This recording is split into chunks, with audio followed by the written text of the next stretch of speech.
Tonton video ini sampai selesai agar Anda tidak gagal paham.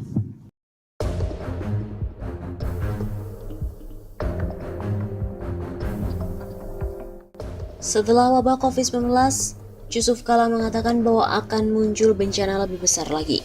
Peringatan ini telah disampaikan oleh mantan Wakil Presiden RI Yusuf Kala. Ia mengatakan jikalau pandemi COVID-19 sebagai salah satu bencana terbesar yang pernah melanda Indonesia. Namun Ketua Umum Palang Merah Indonesia atau PMI itu memperingatkan kalau akan muncul bencana yang lebih besar lagi setelah COVID-19. Oleh sebab itu ia meminta PMI saat ini harus tetap siap siaga untuk menghadapi potensi bencana dahsyat yang akan terjadi itu.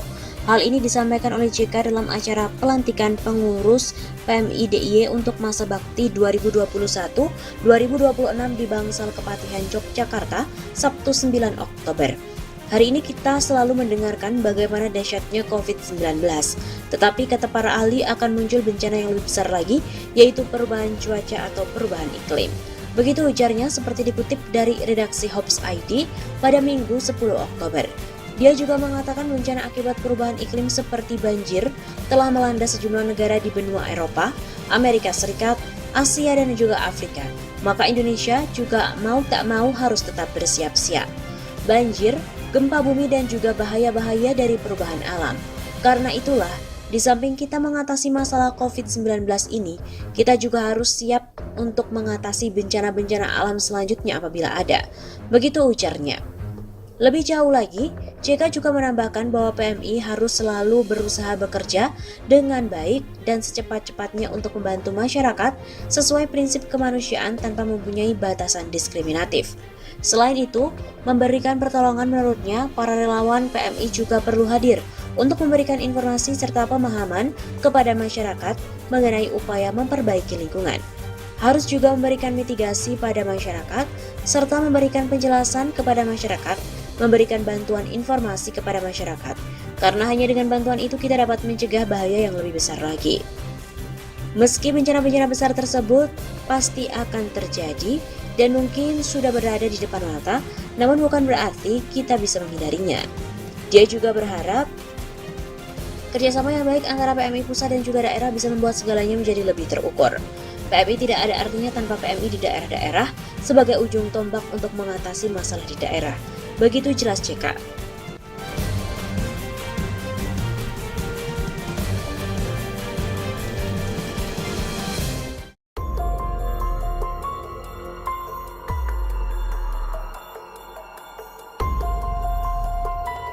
Sebuah tafsir dalam Al-Quran Surat Al-Isra ayat 16. Penguasa zalim penyebab bencana. Wa idza aradna an nuhlika qaryatan amarna mutrafiha fafasaku fiha fahaqqa 'alaiha qawlu fadammarnaha tadmira. Ayat sebelumnya bertutur soal kemahakasihan Tuhan yang tidak bakal menyiksa manusia sebelum diutus utusan atau sebelum ada juru dakwah yang berseru keimanan. Mereka yang patuh akan mendapat kebaikan dan yang durhaka bakalan mendapatkan siksa. Lalu pada ayat yang dikaji ini menuturkan bahwa Allah Subhanahu wa Ta'ala akan menghajar habis-habisan sebuah kaum karena kezaliman, karena kedurhakaan yang dilakukan oleh para penguasanya.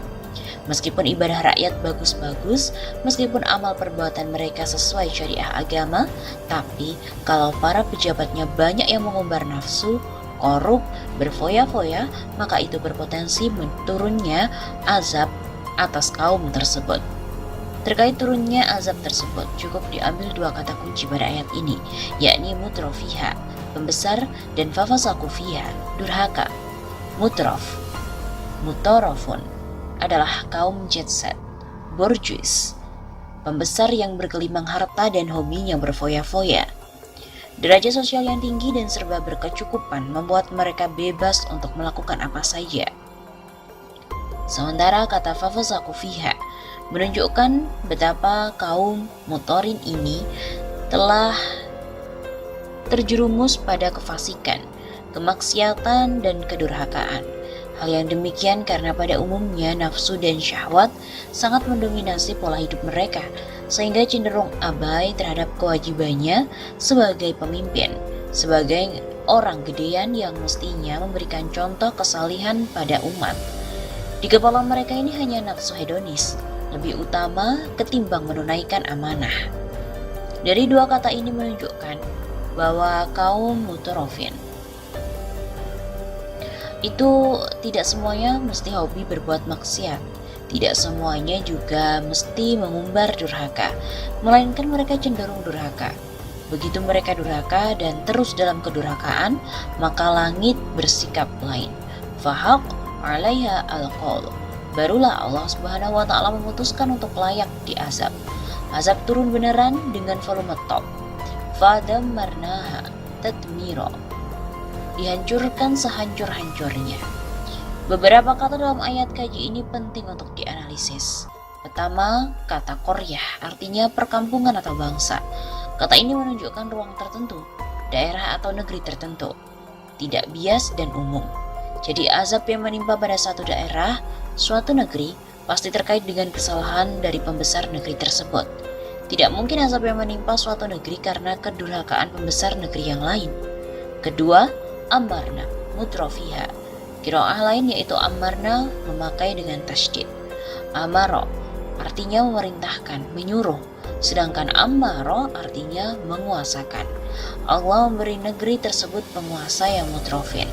Artinya, jadi salah satu tanda ketidaksukaan Tuhan terhadap suatu negeri yaitu ketika Allah memberikan mereka pemimpin yang mutrofin. Pengertian pemimpin mutrofin tidak saja bertumpu kepada top leader, presiden, melainkan juga pada para pembantu-pembantunya, menteri dan sebagainya.